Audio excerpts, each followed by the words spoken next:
Tengan buenos días, estudiantes de recursos didácticos para la enseñanza de la matemática.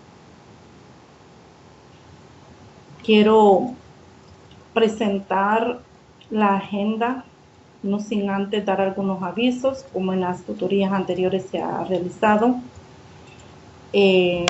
Decirles que después de esta tutoría entramos a la unidad número 5 y entramos prácticamente a la recta final del ciclo 2 2018, así que hacerles una atenta invitación para que, así como han venido trabajando durante todo este ciclo de manera excelente, pues continuemos así para que lleguemos a un feliz término de este ciclo 2018 en recursos didácticos para la enseñanza de la matemática. Quiero dar algunos avisos como en las tutorías anteriores, y es que la tutoría 4, que es la que falta, y la tutoría de repaso 3 y así también la tutoría de repaso 4 siempre se darán por medio de esta plataforma Skype empresarial. Invitarles también a que puedan participar en la tutoría, esta que falta, pues en estos momentos no hay ni un estudiante conectado, y en la medida que ustedes participen, pues esta tutoría se hace dinámica y pueden exteriorizar todas las dudas que se han presentado en el momento de realizar la lectura. Lo otro también es que es necesario que realicen las lecturas correspondientes a la tutoría, ya que igual que en las dinámicas anteriores, en el desarrollo de la tutoría, en esta ocasión hay 4 bloques que se van a desarrollar y 3 preguntas. Es necesario, por tanto, que realicen las lecturas o la completen en caso de no haber podido completar la lectura. También comentarles que pueden observar la grabación de la tutoría en las pestañas de las tutorías virtuales en la plataforma. Esto es necesario que lo hagan, ya que por lo mismo que acabo de mencionar, hay 3 preguntas cuyas respuestas tendrán que enviarlas en la plataforma posteriormente. También recordarles que el enlace es el mismo, no hay un cambio de enlace. Las tutorías restantes, como la tutoría virtual 4 y la de repaso 3 y 4, siempre se hacen con este enlace. Importante que se conecten, hagan el espacio, porque en el desarrollo de las tareas surgen muchas dudas y se aborda preguntas que tienen que tener relación con la tutoría que se está desarrollando para la entrega de las preguntas y también de las tareas que en ese momento posiblemente están desarrollando. Así que yo he programado siempre las tutorías de repaso una semana después, en la semana que sigue después de la tutoría, porque las entregas de las preguntas son 8 días después, casi 8 días después de haber realizado la tutoría. Así que en estos momentos pues quiero programar de una sola vez la tutoría virtual de repaso de esta tutoría 4 para el miércoles 5 de diciembre de 8 a 9 de la noche. Entonces, miércoles 5 de diciembre queda programada la tutoría de repaso para que puedan exteriorizar las preguntas y no desarrollar esta tutoría nuevamente, sino que ustedes exterioricen las preguntas. También de la misma manera, revisar las rutas de aprendizaje y las instrucciones y fechas de entrega de las tareas correspondientes a este contenido. Así que los animo a que continúen con el mismo ánimo y con la misma dedicación con la que usted ha venido trabajando durante todo este ciclo. La agenda a trabajar, el saludo, la presentación de agenda a trabajar, que en este momento lo estoy haciendo, la resolución de dudas administrativas y académicas, o académicas si las hubiera, y si hubiera algún estudiante conectado al final, pues se abordan si las hay. De igual manera, vuelvo a repetir, hay 4 bloques que se van a desarrollar, 3 preguntas que se proponen al final del bloque 1, 2 y 3. Inicio con comentarles y discutir un poco acerca de los materiales y recursos especializados para atender a los estudiantes con necesidades educativas especiales. Sobre este tema está enfocado toda la agenda de esta tutoría, y voy a iniciar retomando lo que según Marín define como tipos de deficiencia, y es que él manifiesta que existen diferentes tipos de deficiencias que producen a su vez diversas discapacidades en los individuos, dependiendo del área en que se ubique la lesión o se manifieste la discapacidad. En esta tutoría vamos a ver los tipos de discapacidades, que son la discapacidad auditiva, la discapacidad visual y la discapacidad física. Estos 3 tipos de discapacidades se abordan en esta tutoría, siempre orientándolos al uso de recursos y medios didácticos para enseñar matemática a estos estudiantes con estas necesidades educativas especiales. En la primera discapacidad que se aborda acá es la discapacidad auditiva, y muchas veces se utilizan diferentes términos para referirse a las deficiencias auditivas. Por ejemplo, una persona sorda es la que no comprende el habla, aunque perciba algunos sonidos con la ayuda de algún tipo de aparato auditivo, y no puede depender de su audición para comunicarse. Méndez, también citado por Marín, señala que en Costa Rica se distinguen 2 grandes grupos con deficiencias auditivas: las personas con sordera y las personas con hipoacusia. Este autor define que los sordos o personas sordas son aquellos individuos cuya capacidad para oír es tan limitada que no es funcional para los propósitos ordinarios de la vida, dado que su deficiencia es tan severa, profunda o prácticamente total.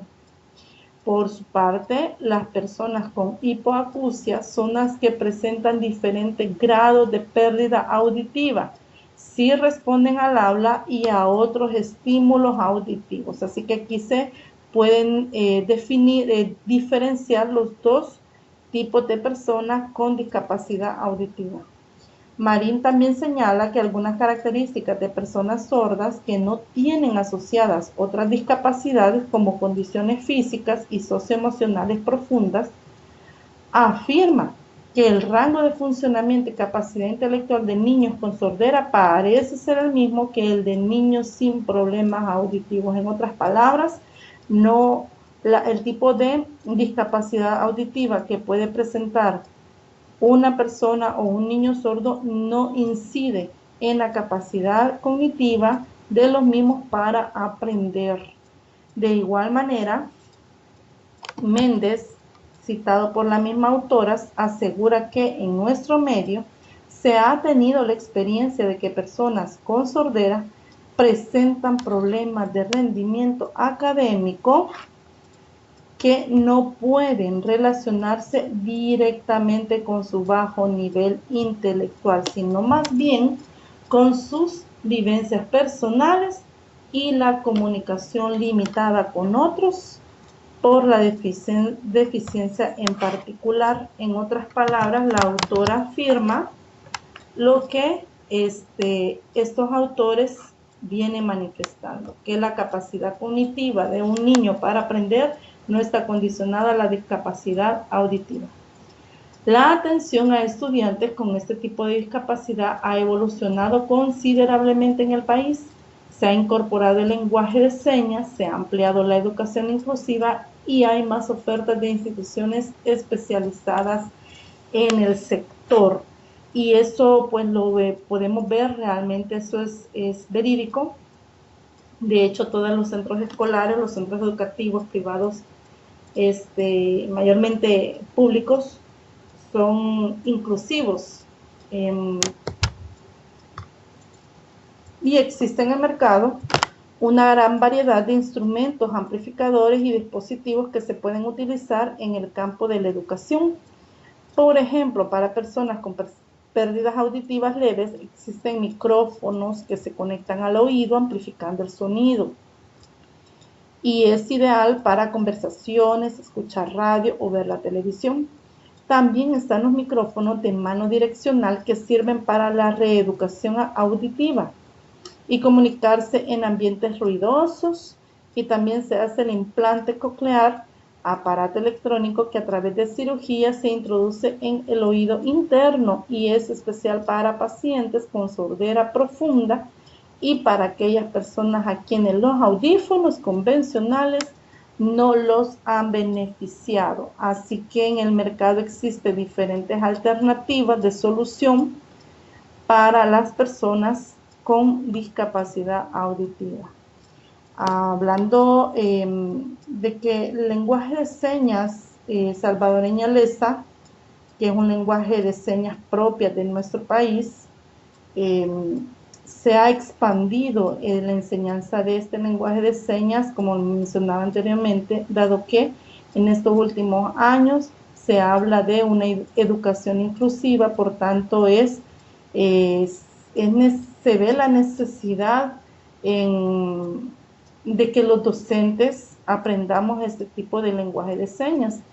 Y a pesar de que el Ministerio de Educación habla de una educación inclusiva, pero no, aún hoy en día no ha habido una capacitación masiva en los docentes para atender a este tipo de estudiantes. La dactilología es la representación que se hace con las manos de cada una de las letras que componen el alfabeto manual. Y por este medio las personas sordas se pueden comunicar en el idioma español, por más complicada que sea la palabra.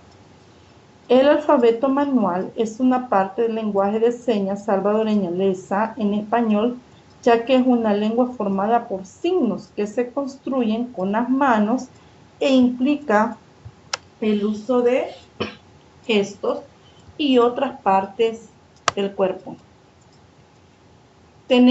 Presento acá una imagen de los diferentes formas en que se pueden formar las letras con los dedos, y de esta manera se forma el alfabeto. Ahora, comentarles que si bien es cierto que existe este lenguaje de señas, pero cada persona tiene una manera particular de comunicarse, porque además de utilizar las manos, a veces muchas personas recurren de gestos o de mímicas para dar a entender completamente lo que quieren expresar o manifestar, digamos, o dar a entender con sus gestos. En algunas ocasiones las personas sordas que hacen uso de este lenguaje deben recurrir, como yo decía, a la mímica para explicar con detalle qué es lo que se quiere comunicar, de expresarse de esa manera, ¿verdad? Con las manos, con la mímica y hasta con gestos. El lenguaje de señas lo utilizan las personas sordas y es un lenguaje no verbal constituido por movimientos específicos de las manos, brazos, ojos, cara, cabeza y postura corporal, llamados señas y gestos, las cuales representan conceptos. Esta lengua no es universal, ya que tiene sus variaciones y componentes dependiendo de cada región o país. Es decir, cada país o cada región tiene su propio lenguaje de señas adaptado obviamente a las variaciones que cada una de estas presentan. Es importante tener presente también que el rendimiento académico no solo de los estudiantes sordos, sino que de los estudiantes en general, depende mucho de su dominio de la lengua y de su capacidad para comunicarse. De aquí la importancia de que los docentes reciban algún tipo de capacitación en LESA para brindar la atención adecuada que ellos requieren. De esto yo hablé hace un momento, y es que aún decía que la educación salvadoreña es inclusiva, pero no ha habido una convocatoria masiva para todos los docentes para que seamos instruidos, ¿verdad? Formados en la enseñanza o en el aprendizaje de este lenguaje de señas. Y esa es una deficiencia que muchas veces presentamos los docentes.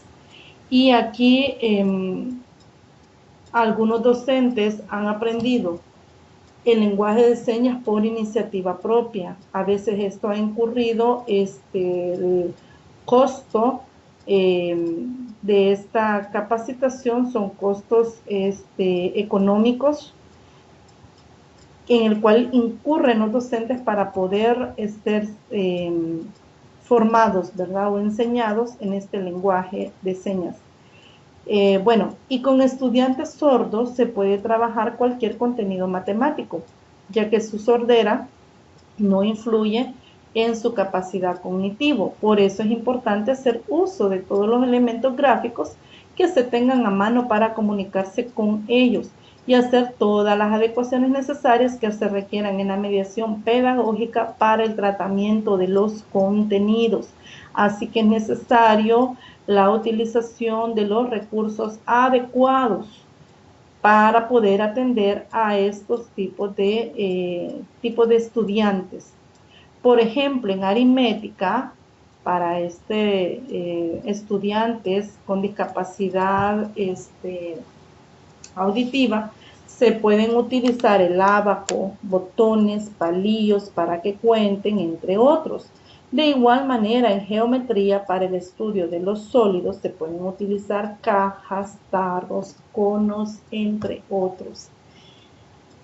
Presento acá la imagen del ábaco y de los palillos, lo que se puede hacer, ¿verdad? Para enseñar algunos conceptos en matemática. También están los botones y aquí vemos la imagen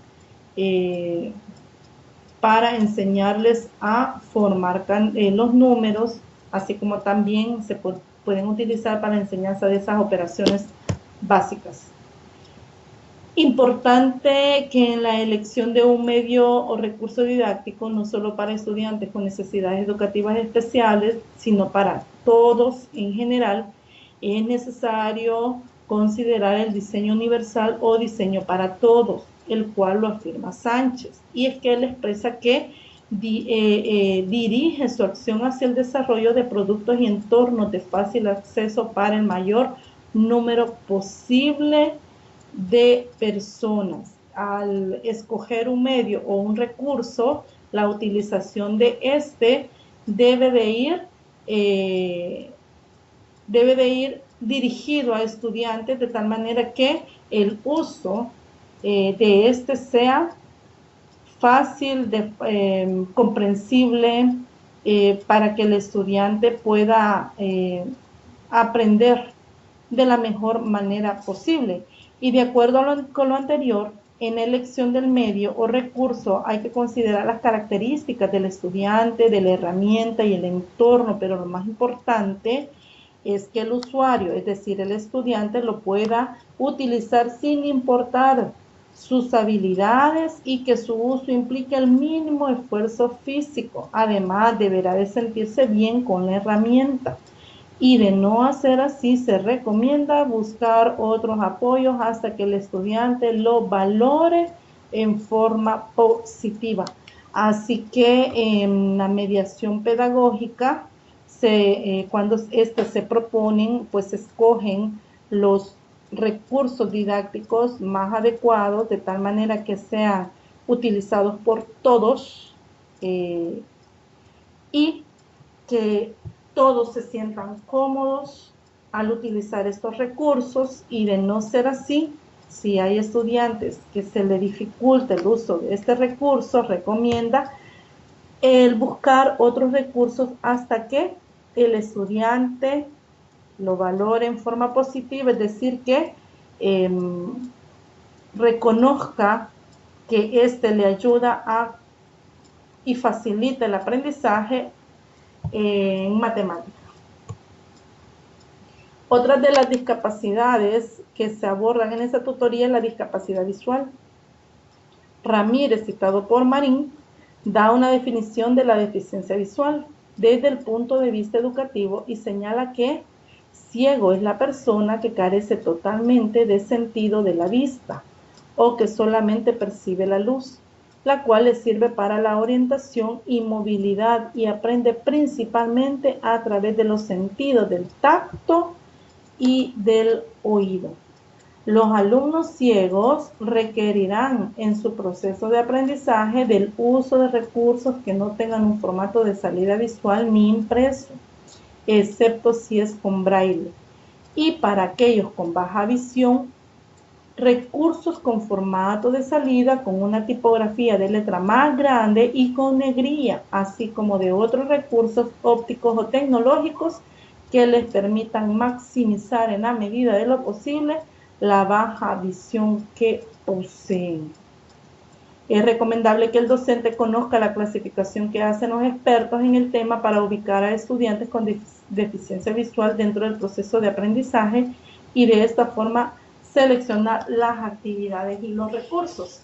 Y aquí vemos algo muy importante y es que en estos dos párrafos conlleva por tanto al docente a conocer los diferentes recursos o medios que puede utilizar para el tipo de o el grado de discapacidad visual que presente el estudiante. Y eso lo lleva, por tanto, a hacer adecuaciones curriculares, no dejando siempre de lado las adecuaciones curriculares y mayormente en este tipo de